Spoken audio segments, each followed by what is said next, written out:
రవికుమార్ గారు చెప్తున్నారు, ఈ పోరాటంలో పాల్గొన్న వ్యక్తులంతా చెప్తున్నారు, మా పట్ల చాలా దురుసుగా ప్రవర్తించారు, దేవుణ్ణి తొలనాడారు, అలాగే బోనాలు మేము గౌరవించేటటువంటి బోనాలన్నింటినీ కూడా కింద పడేసినటువంటి పరిస్థితి. ఈ స్థాయిలో ఇంత అలా చేయాల్సినటువంటి అవసరం ఏంటి అని వారు క్వశ్చన్ చేస్తున్నారు. ఏమంటారు? ఈ ప్రభుత్వం యొక్క మనస్తత్వం హిందువుల పట్ల హేయభావం, హిందువుల పైన వ్యతిరేకత, హిందువులంటే ఏమి చేయలేరన్న ఒక భావన, హిందువులంటే వాళ్ళుగా చేతగాని వాళ్ళు ఏం చేస్తారులే అన్న ఒక చిన్న చిన్న చూపు, దీని ఆసరాగా చేసుకొని అధికారులతో ఈ ప్రభుత్వము గుడిని కూలగొట్టించింది. అధికారులు ఎవరైతే గుడిని కూలగొట్టించారు అంటే, ఇప్పుడు నేను ఏమంటున్నా, ఎవరైనా బయటి వ్యక్తో ఏదో మతస్థిమితం వ్యక్తో మిగతా గుళ్ళ పైన దాడులు జరిగింటే అది ఇంకో రకంగా ఉండేది. ఇక్కడ విచిత్రం ఏంటంటే, ప్రభుత్వమే అధికారులను పెట్టి మరి గుడిని కూలగొట్టించిందంటే, ఈ యొక్క ప్రభుత్వము ఈ యొక్క హిందువుల సెంటిమెంట్ల పైన వాళ్ళకి ఎంతవరకు వాళ్ళకు ఇది ఉన్నదో మనం అర్థం చేసుకోవాలి కదండి.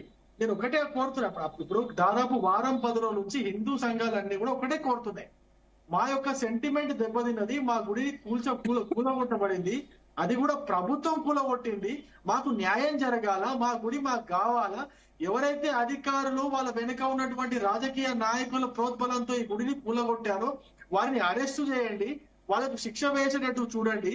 దాని తర్వాత కూలగొట్టిన మా గుడి కాదు, గుడి పేరుతో ఆ వెనక ఉన్నటువంటి మొత్తం స్థలాన్ని కబ్జా చేసే ప్రయత్నం కొంతమంది చేస్తున్నారు. దేవుడి పేరుతో, గుడి పేరుతో ఆ వెనక ఉన్నటువంటి స్థలం మొత్తాన్ని కబ్జా చేసే ప్రయత్నం చేస్తున్నారు అంటున్నాయి ప్రభుత్వ వర్గాలు. నాకు అంటే ఇంతవరకు మంచి భాష వాడినా, ఇప్పుడు ప్రభుత్వానికి మరి కొంచెమైనా సిగ్గుందా లేదా నాకు తెలుస్తలేదు. 12 ఎకరాల భూమి, 12 ఎకరాల భూమిలో 100-150 గజాల్లో గుడి ఉన్నది. ఆ 100-150 గజాల్లో గుడి అడ్డం వచ్చిందంటే ఎవడైనా నమ్ముతాడా? వీళ్ళకి తలకాయ ఉన్నదా, తలకాయ లేదా, ఏం చేస్తున్నారు? ఈ రాష్ట్రంలో ప్రభుత్వం ఉన్నదా లేదా అర్థమైతలేదు. హిందువులకు అరే 150 గజాలు 12 ఎకరాల భూమిలో 150 గజాల గుడి అడ్డం వచ్చిందని నాకు అర్థం కాదు. 150 గజాల గుడిని దాన్ని కూలగొట్టాల్సినంత అవసరం ఏమొచ్చింది? ఎవడు ఆ అధికారులు ఎవరు? వాళ్ళ వెనుక వాళ్ళకి ఆదేశాలు ఇచ్చింది ఎవరు? ప్రభుత్వం ఆదేశాలు లేకుండా అధికారులు ఎవరు కూడా కూలగొట్టరు కదా. శివగారు అయితే మీకు తెలుసు కదా. అంటే ఈ ప్రభుత్వం ఈ రాష్ట్రంలో హిందువులకు వ్యతిరేకంగా పనిచేస్తుందని చాలా స్పష్టంగా అర్థమవుతుంది కదా. హిందువుల సెంటిమెంట్లను ఊరికే ఈ భావోద్వేగాలు రెచ్చగొట్టాలని చూస్తుంది కదా. హిందువుల యొక్క సెంటిమెంట్, హిందువుల యొక్క దేవతల పట్ల ఈ ప్రభుత్వానికి ఎంతవరకు చిత్తశుద్ధి ఉందో మనకి అర్థమవుతుంది కదా. మేము ఒకటే డిమాండ్ చేస్తున్నామండి,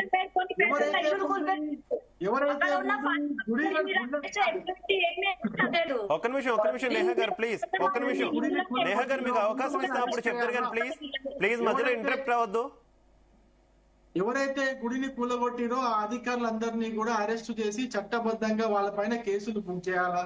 వాళ్ళ వెనక ఎవరైతే రాజకీయ నాయకులు ఉన్నారో వాళ్ళ పైన కూడా కేసులు బుక్ చేయాలా. దాని తర్వాత హిందూ సంఘాలు ఏదైతే ధర్నా చేశాయో, అక్కడికి వెళ్ళి భక్తి శ్రద్ధలతో బోనాలు సమర్పించుకోవడానికి వెళ్ళాయో వాళ్ళందరి పైన లాఠీ చార్జ్ అయితే చేసిర్రో ఆ పోలీసుల పైన కూడా కేసులు పెట్టాలా.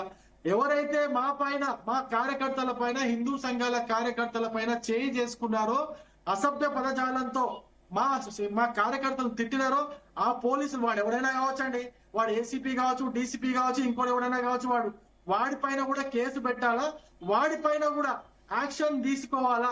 ఇవన్నీ జరిగేంత వరకు మేము నిద్రపోము. మేము ఖచ్చితంగా ప్రభుత్వాన్ని ప్రశ్నిస్తూనే ఉంటాం, ప్రతిరోజు ధర్నాలు చేస్తూనే ఉంటాం. ఈ యొక్క ధర్నాలు ఆగవు, ఆగవు. నేను మళ్ళీ చెప్తున్నా, ఎవరైతే గుడి కూలగొట్టారో దానికి బాధ్యులైన అధికారులను శిక్షించాలా, అరెస్టు చేయాలా, వాళ్ళ వెనుక ఉన్న వాళ్ళని అరెస్టు చేయాలా. ధర్నా చేస్తుంటే మా గుడిని కాపాడుకోవడానికి మా కార్యకర్తలు వెళితే ఎవరైతే లాఠీ చార్జ్ చేశారో ఆ పోలీసులను కూడా అరెస్టు చేయాలా.